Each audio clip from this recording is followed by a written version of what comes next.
ప్రభా ఈ యొక్క దినము ఏకీవించిన ప్రతి వారిని దీవించండి, ఆశీర్వదించండి. ప్రభా ఇదిగో తండ్రి ఈ యొక్క దినము నాయన ఆ యొక్క త్రిత్వాదేవుని పండుగ దినమై ఉంది. ప్రభా త్రిగుణాశీర్వాదం పొందడానికి ఎందరూ నీ యొక్క ఏర్పాట్లో ఉన్నారో వారందరినీ తండ్రి మీరు నడిపించుకొచ్చారు తండ్రి, మీ స్తోత్రాలు. నాయన ఎండలను బట్టి కానీ ఆయా పనులను బట్టి కానీ ఆగిపోయినటువంటి వారు అనేకులు ఉన్నారు. ప్రభా నరులలో నిర్లక్ష్యం ఉంటే నీకు ఏర్పాట్లోనికి వారు రాలేరు కనుక మా ప్రియ పరలోకపు తండ్రి ఇంకా రావలసిన వారిని మీరే తోడుకొని వచ్చి ఇక స్థలమందుంచి మాతో మాట్లాడి మహిమను పొందమని త్వరగా రానయ్యన్న యేసునామమున వేడుకొనుస్తున్నాం తండ్రి, ఆమేన్. కూర్చుందామండి. మరియో దైవాజ్ఞలోన పరిశుద్ధ శాస్త్రము చూచి మరియో దైవాజ్ఞలోన పరిశుద్ధ శాస్త్రము చూచి మొరియో చోరే బాగాళ్ళో స్మరించోచుండు నతడు ధన్యుడు దేవమాన ఓడో ధన్యుడు. దేవుని యొక్క వాక్యాన్ని చదువుకుందామండి. మత్తయి సువార్త 3వ అధ్యాయం 17వ వచనం. మరియు ఇదిగో ఈయనే నా ప్రియ కుమారుడు, ఈయన యందు నేను ఆనందించున్నానని ఒక శబ్దము ఆకాశం నుండి వచ్చెను. ప్రభునందు ప్రియులారా, అమెరికా దినము త్రిత్వాదివార దినంగా మనం ఆచరిస్తూ ఉంటాం కనుక ఒకటి మరి ఈ యొక్క నెలలో 3 భాగ్యాలు దేవుడు మనకి ఇచ్చారు. ఒకటి ఆరోహణ పండుగ, రెండవది పెంతుకొస్తు పండుగ, మూడవది త్రిత్వాదివారము, త్రిత్వదేవుని యొక్క పండుగ. ప్రియులరా, ఈ త్రిత్వము అనేది ఏంటి అని మనం ఆలోచన చేస్తే ఈ త్రిత్వము అనేది ఒక మర్మయుక్తమైనటువంటి మాటగా మనం గమనిస్తూ ఉంటాం. కనుక ఈ త్రిత్వములో మనము గ్రహించలేని మర్మాలు ఎన్నో ఇమిడి ఉన్నాయి. నిజానికి దేవుడు ఒక్కడై ఉన్నటువంటి దేవుడు ఆయా ఏర్పాట్లను బట్టి ఆయన తండ్రిగాను కుమారునిగాను పరిశుద్ధాత్మగాను వారు విభాగింపబడినటువంటి వారై ఉన్నారు. కనుక నిజానికి దేవుడు ఒక్కడే అని దేవుని యొక్క పరిశుద్ధ గ్రంథం మనకి స్పష్టంగా చూపిస్తూ ఉంది. కనుక ప్రియులరా, మరి మానవ లోకంలో దేవాది దేవుడు ఒక్కడై ఉన్నను ఆయన ఏర్పాటును అనుసరించి ఆయన 3 భాగాలుగా విడినట్టు మనం గమనిస్తున్నాం. ప్రియులరా, నిజానికి ఒక తాటికాయను మనం పరిశీలన చేస్తే ఆ తాటికాయలో 3 టెంకలు ఉంటాయి. కానీ మనము టెంకలు అని పిలవం, కానీ తాటికాయ అని పిలుస్తాం. అలాగనే దేవాది దేవుడు ఒక్కడై ఉన్నటువంటి దేవుడు కనుక ఆయన ఒక్కడే. కనుక ప్రియులరా, ఒక్కడై ఉన్నటువంటి దేవుడు మానవుల రక్షణార్థము ఆయన ఆ 3 భాగాలుగా ఉన్నట్టు దేవుని యొక్క ఆ పరిశుద్ధ గ్రంథం మనకి చూపిస్తూ ఉంది. కనుక ప్రియులరా, ఇక ఆ మొదటి కొరింథీయులకు రాసినటువంటి పత్రిక 2వ అధ్యాయం 5వ వచనములో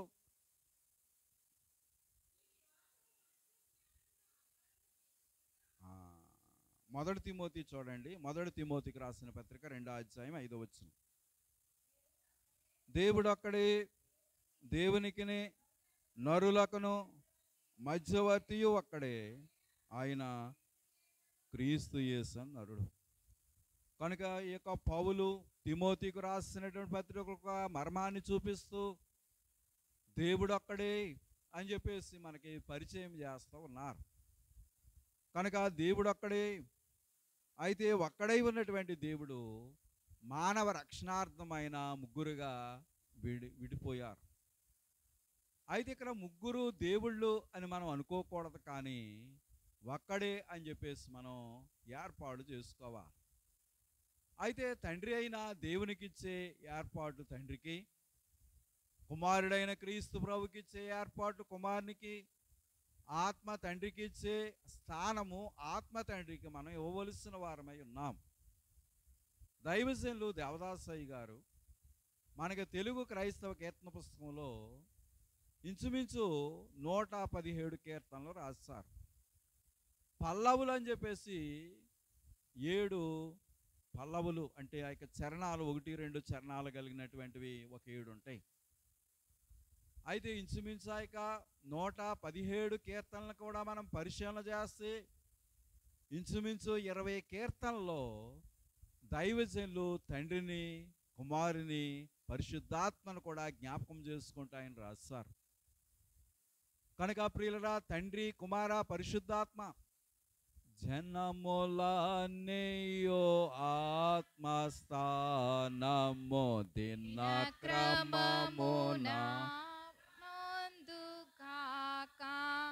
జనక కుమారాత్మలకును గణత మహిమా మహిమా మహిమా పండుగా పెంతెకోస్తు పండుగా విశ్వాసులారా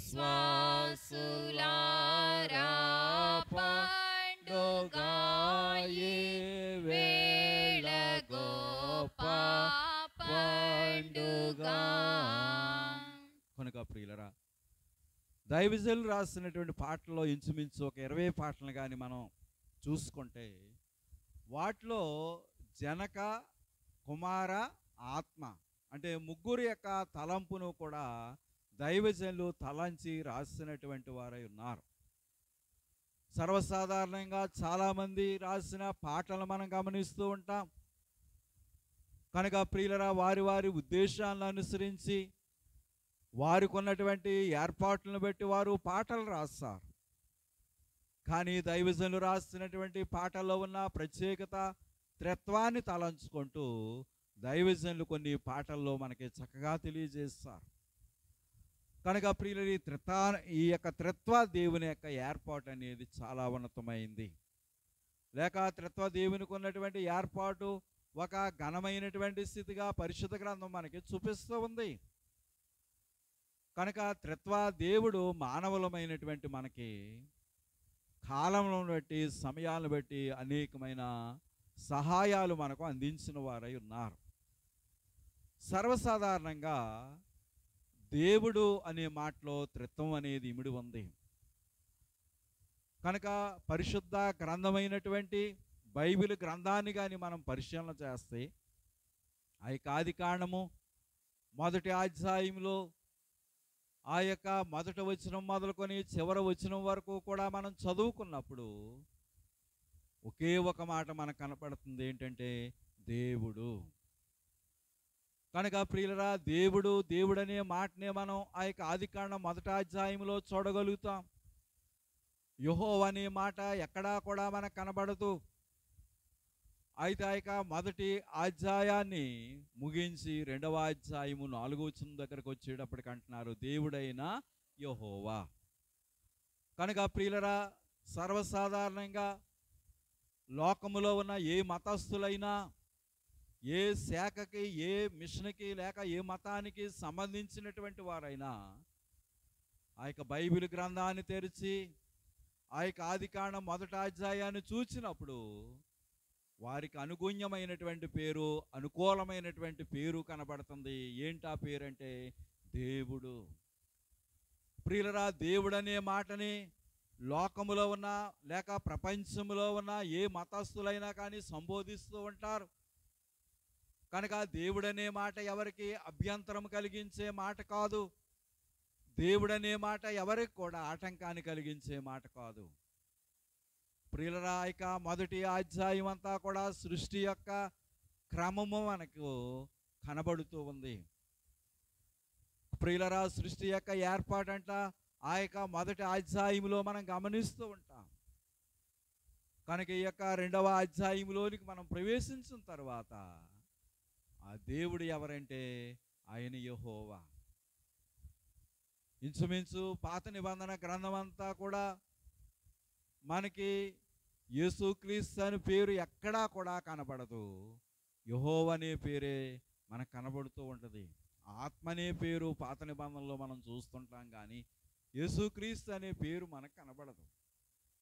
ప్రియులరా, ఇక నూతన నిబంధన గ్రంథము అంటే మత్తయి సువార్త మొదలుకొని ప్రకటన గ్రంథం వరకు కూడా మనం చూస్తే ఒకటి యేసు ప్రభు అనే పేరు కనపడుతుంది, రెండవది పరిశుద్ధాత్మ లేక ఆత్మ అనే పేరు కూడా మనకి కనబడుతూ ఉంది. అయితే ఈ ముగ్గురు ఒక్కరు ముగ్గురుగాను ఉండి మానవ సృష్టిని ఆయన చేస్తారు. కనుక సృష్టిని చేసినప్పుడు ముగ్గురుగానే ఉన్నారు. కనుక ప్రియులరా, ముగ్గురుగానే ఉండి ఆయన మహత్తు కలిగినటువంటి మాటల చేత ఈ సర్వ సృష్టిని కూడా వారు సృజించినట్టు మనం చూస్తుంటాం. అందుకని ఆ ఆది కాండము మొదటి అధ్యాయంలో మనము అనే మాట, మనలో అనే మాటలు మనం గమనిస్తూ ఉంటాం. నిజానికి అప్పటికింకా నరుడు లేకపోయినా కానీ మనము అనే మాటని దేవుడు ఉపయోగిస్తున్నారు. అంటే ఒకరికన్నా ఎక్కువ ఉన్నారన్నమాట. ప్రియులరా, ఇది ఒక మర్మయుక్తం అయింది. ఒకరి నుండి ఒకరిని వేరుపరచలేము.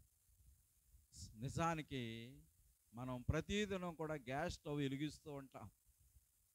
ఆ గ్యాస్ పొయ్యి మనం ముట్టించగానే అందులో నుంచి మొట్టమొదట ఏమొస్తుందంటే మంట వస్తుంది. అయితే మంటే కదా లేక గ్యాస్ వెలుగుతుందని చెప్పేసి మనం అనుకుంటూ ఉంటాం. ప్రియులరా, ఆ మంటలో 3 ఇమిడి ఉన్నవి. ఒకటి అందులో వెలుగుంది, రెండవది జ్వాల ఉంది, మూడవది వేడిమి కూడా ఉంది. ప్రియులరా, ఆ యొక్క గ్యాస్ పొయ్యిలో వేడి అనేది కూడా మనం గమనిస్తుంటాం. నిజానికి ఏడి లేకుండా ఏసీలో ఉన్నట్టు ఉందనుకోండి, వంట అవుద్దంటారా? అవదు. కనుక ప్రియులరా, ఆ యొక్క వేడి అనేది చాలా అవసరం. అయితే దేవుని యొక్క మాటను బట్టి ఇక్కడ మనం జాగ్రత్తగా చూస్తే మాకు ఏడు అక్కర్లేదు, జ్వాలంటే సరిపోద్ది, వెలుతురుంటే సరిపోద్ది అని మనం వేడిని వేరుపరచగలమంటే వేరుపరచలేము. రెండవది, మాకు వేడే కావాలి కానీ కాంతి అవసరం లేదు, ఈ మంట అవసరం లేదని చెప్పేసి అనుకుని ఆ యొక్క కాంతిని మంటని మనం తీసేయాలంటే అది కూడా మనం తీసివేయలేము. ప్రియులరా, 3 కూడా ఒకదానికొకటి ఒక దానిలో ఒకటి ఇమిడి ఉన్నవి. ఇంకా మనము లోక సంబంధంగా కొన్ని ఆలోచనలు కానీ మనం చేసుకుంటే ఇది మామిడికాయల కాలం. ఈ కాలంలో మామిడికాయలు ఎక్కువగా మనం చూస్తుంటాం. ప్రియులరా, ఆ మామిడికాయ ఎక్కడి నుంచి వచ్చిందంటే చెట్టు నుండి వచ్చింది. అమ్మ, చెట్టు నుండే, మిషన్ నుండి ఏమన్నా వస్తాయా? రావు. ఇంకా రాలేదులేండి, భవిష్యత్తులో ఏమైనా తయారు చేస్తారు. మరి మజా అని మ్యాంగ్ అని మిషన్లో నుంచి వస్తుంది అనుకోండి. కానీ సర్వసాధారణంగా ఆ మామిడికాయ ఎక్కడి నుంచి వచ్చిందంటే చెట్టు నుండి వచ్చింది. ఇప్పుడు చెట్టు నుండి తీసినటువంటి లేక చెట్టు నుండి కోసినటువంటి ఆ యొక్క మామిడికాయను ముగ్గినటువంటి ఆ యొక్క మామిడికాయను మనం భుజిస్తూ ఉంటాం. ప్రియుల, కాయ తిన్న తరువాత ఆ యొక్క టెంక అనేది ఉంటుంది. ఇప్పుడు ఆ టెంకను తీసుకెళ్ళి మనం భూమిలో పాతి పెట్టామనుకోండి, ఆ టెంకలో నుండి మొక్క వస్తుంది. మొక్క ఏమవుద్ది? చెట్టు అవుద్ది. ఆ చెట్టు ఏమవుద్దంటే మరలా కాయలుగా వస్తాయి. అంటే ఇక్కడ మనం ఒక మాటను కానీ అర్థం చేసుకుంటే ఆ టెంకలో చెట్టు కూడా ఉంది. కనుక ప్రియులరా, యొక్క టెంకలో ఏముందంటే ఆ యొక్క చెట్టు కూడా ఇమిడి ఉంది. కనుక ప్రియులరా, మరి నిజానికి ఇక్కడ మనం ఆలోచన చేస్తే ఒకటి విత్తనము, రెండవది చెట్టు, మూడవది పండు. కనుక ఇప్పుడు విత్తనములో నుండి ఏమొస్తుంది? చెట్టు వస్తుంది. చెట్టులో నుండి ఏమొస్తుంది? పండు వస్తుంది. మరలా పండులో నుండి ఏమొస్తుందంటే విత్తనం వస్తుంది. మరలా విత్తనంలో నుండి చెట్టు. ఇలా ఒక సర్కిల్ గుండ్రంగా తిరుగుతూ ఉంటుంది. లోకంలో చాలామంది ఓ ప్రశ్న వేస్తారు, చెట్టు ముందా విత్తనం ముందా? కనుక ప్రియులరా, మరి చెట్టు లేకుండా విత్తనం ఎక్కడి నుంచి వచ్చింది? కనుక దేవుడు ఆది కాండంలో ఒక మాట అంటారు. కనుక ప్రియులరా, మరి దేవుని యొక్క మాటను కానీ మనం పరిశీలన చేస్తే ప్రియులరా, మరి దేవుని యొక్క ఆ ఉన్నతమైనటువంటి ఉద్దేశాన్ని మనం గమనిస్తే ఒక చక్కని మాటను ఆ యొక్క ఆది కాండంలో మనం చూడగలుగుతూ ఉంటాం. పరమదేవా నిబంధనాజ్ఞ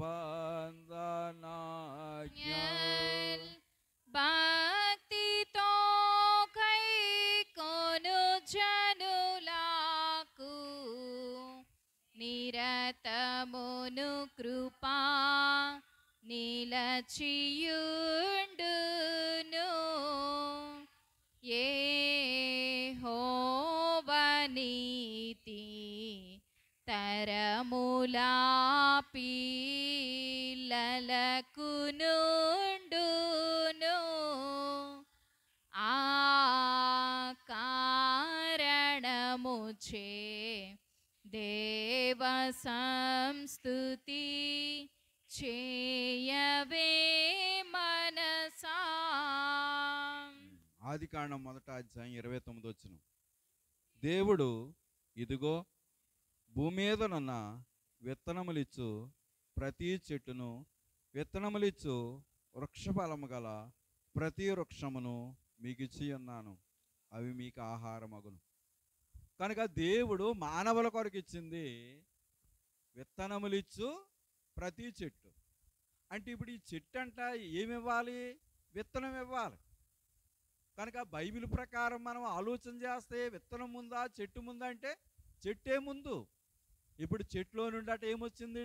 విత్తనం వచ్చింది. విత్తనంలో నుండి ఏమొచ్చిందంటే చెట్టు వచ్చింది. కనుక ప్రియుల నిజానికి యొక్క విత్తనాన్ని దేవుని యొక్క ఏర్పాటుగా మనం గమనిస్తూ ఉంటాం. కనుక సమస్తము కూడా దేవుని యొక్క సృష్టి, కనుక సమస్తము కూడా దేవుని యొక్క ఏర్పాటే. కనుక త్రిత్వము కలిగినటువంటి దేవుడు మానవునికి కూడా ఏమిచ్చాడంటే త్రిత్వం ఇచ్చాడు. ఏంటి త్రిత్వం అంటే? త్రిత్వం అంటే శరీరము, ప్రాణము, ఆత్మ. చూడండి, 1 దశలోనికలు రాసిన పత్రిక 5వ అధ్యాయం 23వ వచనంలో, సమాధానకర్తయగు దేవుడే మేమును సంపూర్ణముగా పరిశుద్ధపరచునుగాక, మీ ఆత్మయు జీవమును శరీరమును మన ప్రభువైన యేసుక్రీస్తు రాకడ యందు నిందారహితముగాను సంపూర్ణముగాను ఉండినట్లు కాపాడబడునుగాక. ఒకటి మీ ఆత్మ, రెండవది జీవము, మూడవది శరీరము. కనుక ఇక్కడ 3 మాటలు పౌలు గారు సంబోధిస్తూ ఉన్నారు: ఆత్మ, జీవము, శరీరము. కనుక ప్రియులరా, ప్రతి మానవుల్లోనూ కూడా ఈ 3 ఉన్నాయి. ఒకటి ఆత్మ ఉంది, రెండవది జీవం ఉంది, మూడవది శరీరం కూడా ఉంది. అయితే శరీరాన్ని మనం చూడగలుగుతున్నాం కానీ జీవాన్ని చూడలేము. ఇంకా చూస్తే ఆత్మను కూడా మనము చూడలేము. కనుక ఆత్మను చూడటం లేదు, కనుక ఆత్మ లేదని కానీ, లేక జీవాన్ని చూడటం లేదు, జీవము లేదని కానీ మనం అనలేము. కనుక ప్రియులరా, చూడకపోయినను మానవుల్లో ఈ 3 కూడా ఉన్నాయి. నిజానికి ఈ శరీరానికి విలువ దేన్ని బట్టి వస్తుందంటే జీవాన్ని బట్టి వస్తుంది, ఆత్మను బట్టి వస్తుంది. ప్రియులరా, నిజానికి ఆ యొక్క ఆత్మే కానీ జీవమే కానీ శరీరంలో నుండి బయటికి వెళ్ళిపోతే ఈ శరీరానికి విలువ అనేది లేదు. ప్రియులరా, ఈ శరీరానికి ఏ విధమైనటువంటి విలువ లేదు. నిజానికి లోకములో కొన్ని వస్తువులకి విలువ ఉంటాయి. చూడండి, మన ఇన్వర్టర్ బ్యాటరీ ఉంది, ఆ బ్యాటరీ మనకి అయిపోయింది, ఉపయోగపడదు. అలాంటి బ్యాటరీలు కొనరా? కొంటారు.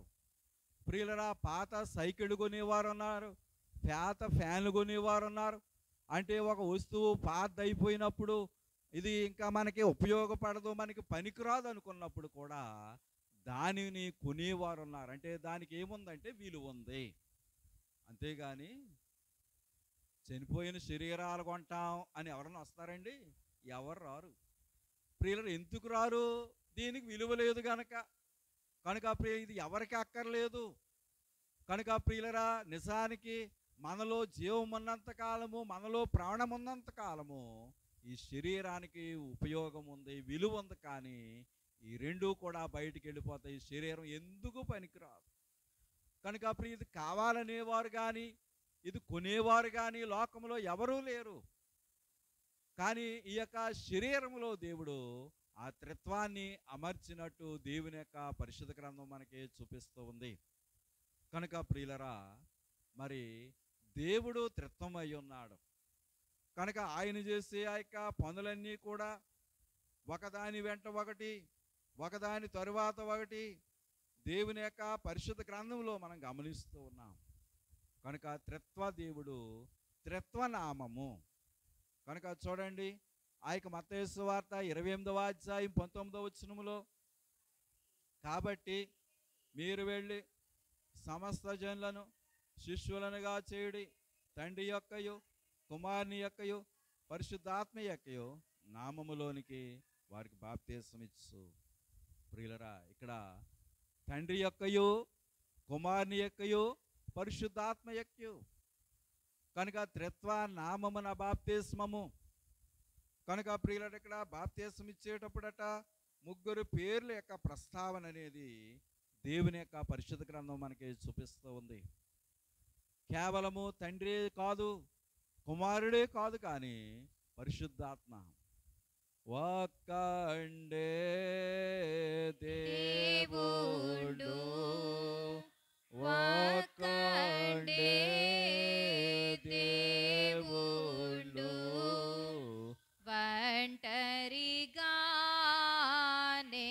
ఒంటరిగానేయుండే అనాదిని, ఒంటరిగానేయుండే అనాదిని, ఎక్కువా మంది అయినా, ఎక్కువా మంది అయినా ఎవరిని గోల్వావలెనో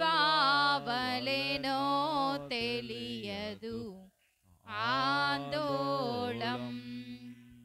ఎవరిని గోల్వావలెనో తెలియదు ఆందోళం.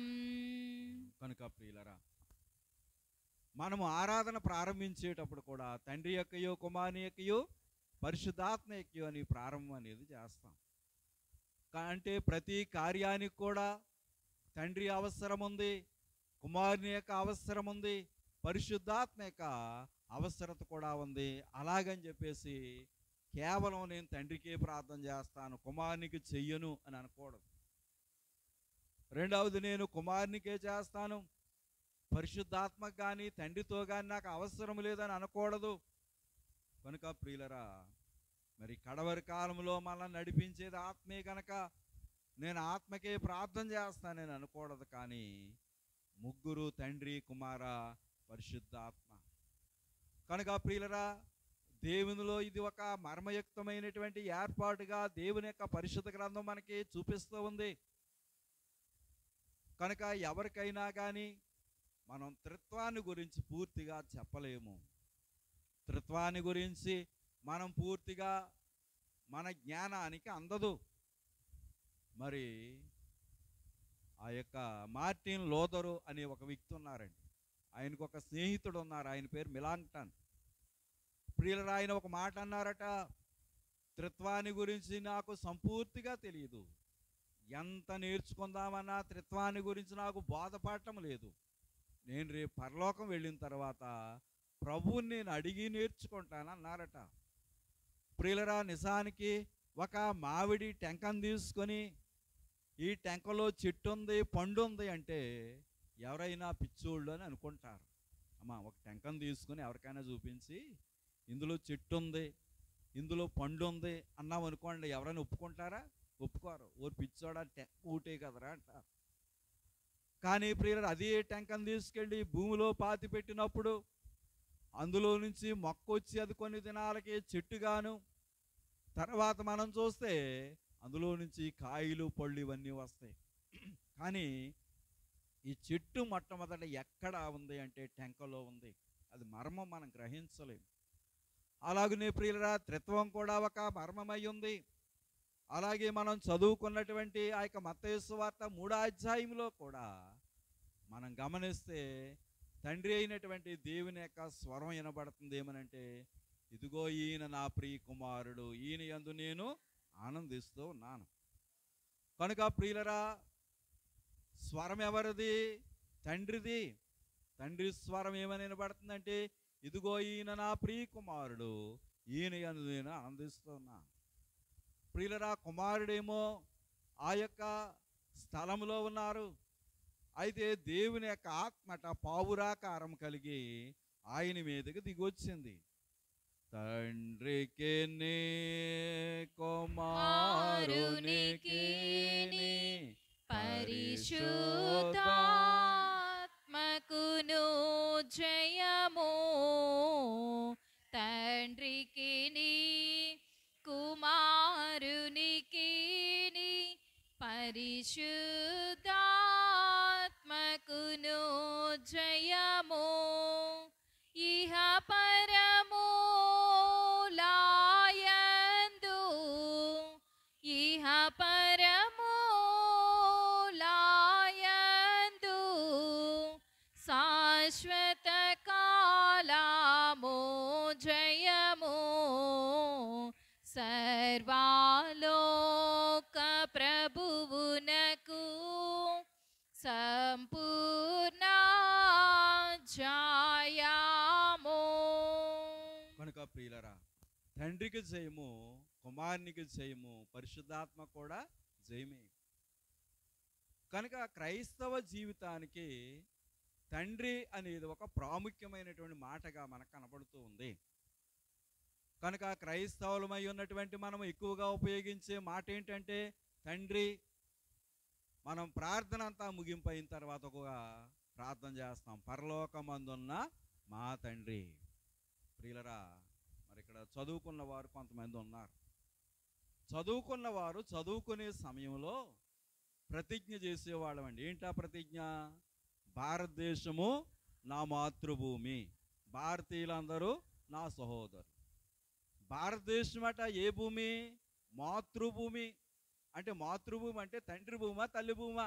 తల్లి భూమి. కనుక ప్రియులరా మరి భారతదేశం యొక్క ఏర్పాటును బట్టి కొన్ని స్థలాల్లో భారత మాత అంటారు. అంటే దేనితో పోలుస్తారంటే తల్లితో పోలుస్తారు. కానీ ప్రియులరా ఇశ్రాయేల్ దేశం అయితే తండ్రి దేశం అంటది. అది తల్లి దేశం కాదు, తండ్రి దేశం అన్నారు దాన్ని. కనుక ప్రియులరా మరి నిజానికి క్రైస్తవ్యానికి కూడా తండ్రి అనే మాటనే మనం ఎక్కువగా వాడుతూ ఉంటాం. కనుక ప్రియులరా మన తండ్రి ఎక్కడున్నాడంటే పరలోకమందు ఉన్నాడు. కనుక ప్రియులరా పరలోకమందు ఉన్నటువంటి మన తండ్రి భూమి మీద ఉన్న మన అవసరాలు తీరుతున్నారు. మన అక్కర్లు కూడా ఆయన ఏం చేస్తున్నారంటే తీరుస్తూ ఉన్నారు. కనుక ప్రియులరా ఆయన పని ఏంటంటే మన అవసరాలు తీర్చడం, మన అక్కర్లు తీర్చడం. మనకున్నటువంటి సమస్యలు చిక్కులు అన్నీ కూడా దేవుడట ఏం చేస్తారంటే తీరుస్తారు. ఎలా తీరుస్తారు అంటే మనము అనుకొనని కార్యాలు అవ్వవు అనుకున్నటువంటి కార్యాలు కూడా దేవుడు తీర్చేవారై ఉన్నారు. ప్రియుల ఒక విషయాన్ని నేను మీకు చెప్పాలని అనుకుంటున్నాను.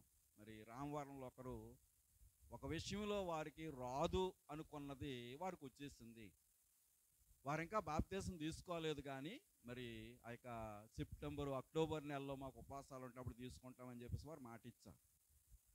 అయితే వారికి ఒక విషయంలో చాలా మేలు జరిగింది. అది ఎంత మేలు అంటే ఆ యొక్క రాదు అనుకున్నటువంటి ఆస్తుల విషయంలో మరలా వారికి దేవుడు తిరిగి ఇచ్చారు.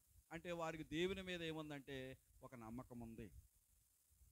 ప్రియుల నమ్మకాన్ని బట్టి వారికి దేవుడు ఏమైనా చేయగలడు అన్నటువంటి ఒక నమ్మకం వారికి కుదిరింది. వారికట ఒక ఫ్రెండ్ ఉన్నారట. మరి అనకాపల్లి దగ్గర ఎక్కడో చోడవరం ఉందటండి. అదేంటో నాకు తెలియదు కానీ అక్కడ ఒక చోడవరం ఉందంట. వారు ఉండేవారు ముందు అక్కడ వారికి ఒక ఫ్రెండ్ ఉందంట. ప్రియులరా, ఆ ఫ్రెండు వయసు ఇంచుమించు 34 సంవత్సరాలు ఉంటాయంట. మరి అది రెండో పెళ్ళి ఏదో అనుకుంటా. భర్త వయసు మాత్రం 65 సంవత్సరాలు. అంటే ఆయన ప్రభుత్వ ఉద్యోగి, రిటైర్ అయ్యారట. అయితే ఆయన వయసు 65 సంవత్సరాలు, ఈవిడ వయసు 34 సంవత్సరాలు. వారికి గర్భఫలం లేదు. అయితే ఈ రావాలని ఉన్నటువంటి ఈవిడికట దేవుడి మీద విశ్వాసం కలిగి మొన్న మార్చి నెల 31వ తారీఖు ఈస్టర్ పండుగ రోజు ఒక 2 అంటిపళ్ళు నా దగ్గరికి తెచ్చి, అయ్యగారు ప్రార్థన చేసేవండి, మాకు ఫ్రెండ్ ఉంది, ఆవిడికి సంతానం లేదు, నాకు మేలు చేసిన దేవుడు వారు కూడా చేస్తారని నమ్మకం నాకు ఉందని చెప్పేసి వారు ఏం చేస్తారంటే 2 అంటిపళ్ళు తీసుకుని మరి ఆ మన్నాడు సోమవారం మరి వారు సిలువ ధ్యానాలు ఆచరించారు. ఆదివారంతో సిలువ ధ్యానాలు అయిపోయి సోమవారం వారు వాళ్ళ ఫ్రెండ్ ఇంటికి వెళ్ళట. ఆ ఫ్రెండ్కి ఇచ్చారట. నేను ఇలా ప్రార్థన చేయించి తీసుకొచ్చాను, నీకు దేవుడు తప్పకుండా గర్భఫలం ఇస్తారని చెప్పేసి ఇచ్చారట. మన శుక్రవారం ఆ ఫ్రెండ్ ఫోన్ చేసినట్టు ఏమనంటే, మాకు అనుమానంగా ఉండి ఆసుపత్రికి వెళ్ళాం, నా యొక్క అనుమానాన్ని దేవుడు నిజం చేశాడు. కనుక ప్రియులు నిజానికి అంత డిఫరెన్స్, కనుక ప్రియులు అంత అలాగున్న పరిస్థితిలో కూడా వారి నమ్మకాన్ని బట్టి, వారి విశ్వాసాన్ని బట్టట దేవుడు వారికి ఏమి ఇచ్చారంటే ఆ గర్భఫలం ఇచ్చారు. కనుక ప్రియులు నిజానికి ఆ కార్యం జరుగుద్దా? మరి వారు కులానికి రాజులండి. ఆయన పేరేమో నరసింహరాజు, ఆవిడ పేరేమో యశోద. ప్రియులరా, మరి వారిని గురించి ఎక్కువగా అక్కడ రావాలని ప్రార్థన చేస్తూ ఉంటామండి. కనుక ప్రియులరా, నిజానికి అంత పరిస్థితిలో కూడా దేవుడట గర్భఫలం అనేది ఇచ్చారు.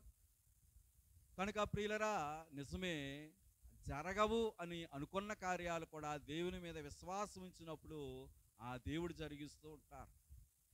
కనుక అబ్రహాం విషయంలో చేసిన దేవుడు, జకరియా ఎలీసాబెతుల విషయంలో చేసిన దేవుడు ఆ వారితోనే ఆగిపోలేదు, కానీ అందరి విషయాల్లో కూడా దేవుడు చేస్తారు. కనుక ప్రియులరా, మరి నిజానికి వారు చాలా సంతోషపడుతున్నారు, ఆనందపడుతూ ఉన్నారు. కనుక ప్రియులరా, మరి మానవ జీవితంలో మహత్కార్యాలు మనుషుల యొక్క విశ్వాసాన్ని బట్టి దేవుడు తప్పకుండా జరిగించే దేవుడై ఉన్నారు. కనుక ప్రియులరా, త్రిత్వ దేవుని యొక్క ఏర్పాటు అనేది బహు ఉన్నతమైంది. అయితే ఇక్కడ మరి తండ్రి యొక్క ఏర్పాటు వేరు, కుమారుని యొక్క ఏర్పాటు వేరు, పరిశుద్ధాత్మ యొక్క ఏర్పాటు వేరు. కనుక తండ్రి ప్రేమామయుడు, కుమారుడు కృపామయుడు, పరిశుద్ధాత్మ సహవాసపరుడు. కనుక ప్రియులరా, తండ్రిలో ఏముంది? ప్రేమ ఉంది. కనుక మనము యోహాను సువార్తలో చదువుకుంటాం, దేవుడు లోకమును ఎంతో ప్రేమించెను. ప్రేమ ఉంది కనుక మానవుల మీద ఆయనకున్న ప్రేమ చేతట తండ్రి ఏం చేస్తారంటే తన కుమారుని లోకానికి పంపించారు. ప్రేమ ప్రియులరా, అదే ప్రేమ కుమారునిలో కూడా ఉంది. కానీ కుమారుడు కృప చూపించేవారు. కనుక కుమారులో ఏముందంటే కృప ఉంది. కృపాసత్య సంపూర్ణుడిగా ఆయన మన మధ్య నివసించను. కనుక ప్రియుల కృప. మూడవది పరిశుద్ధాత్మలు ఏముందంటే సహవాసం అనేది ఉంది. కనుక ప్రియులరా, ఈ కడవరి దినాల్లో ఉన్నటువంటి మనకట ఏముండాలంటే సహవాసం అనేది ఉండాలి. కనుక ప్రియులరా, నిజానికి నేటి దినాల్లో మనుషుల మధ్య సహవాసం అనేది కుదరడం లేదు. కనుక ప్రియులరా, మానవుల మధ్య కానీ, మిషన్ల మధ్య కానీ, సంఘాల మధ్య కానీ ఏమి లేదంటే సహవాసం అనేది లేదు. కనుక ప్రియులరా, సహవాసం లేని పరిస్థితి మానవ లోకంలో కనబడుతూ ఉంది. ఎవరు మట్టుకు వారు నీతిమంతులని అనుకుంటారు. ప్రియులరా, ఎవరు మట్టుకు వారు మాలో తప్పు లేదని అనుకుంటారు. ప్రియులరా, చూడండి, లోకం లేదని ఒక సందర్భంలో ఎవరైనా చెప్పేటప్పుడు ఏమంటారంటే, నేను చేసేదంతా కరెక్టు, నేను చెప్పేదంతా నిజం అని చెప్తారు. కానీ వారిలో కూడా ఏముంటాయి? కొన్ని తప్పులు ఉంటాయి. ఆ తప్పులు చెప్తారంటే ఆ తప్పులు చెప్పరా దాచేస్తారు. ప్రియులరా, తప్పులు దాచేసి వారు కొన్ని విషయాలను మాత్రమే తెలియజేస్తూ ఉంటారు. అది మానవులో ఉన్న దుస్థితి, స్వార్థం. కానీ ప్రియులరా, దేవాది దేవుని యొక్క ఏర్పాటు కానీ మనం గమనిస్తే, కనుక ఈ కడవరి దినాల్లో సహవాసం అనేది మనకి చాలా అవసరమై ఉంది. చూడండి, ఈ సహవాసాన్ని గురించి మనం పరిశుద్ధ గ్రంథంలో కానీ పరిశీలన చేసినప్పుడు ఆ దేవుడు మాట్లాడుతూ ప్రకటన గ్రంథము 3వ అధ్యాయం 20వ వచనములో, ఇదిగో నేను తలుపు నొద్ద నిలుచుండి తట్టుచున్నాను, ఎవడైనను నా స్వరం విని తలుపు తీసిన యెడల నేను అతని యొద్దకు వచ్చి అతనితో నేనును నాతో కూడా అతడును భోజనము చేయుదుము.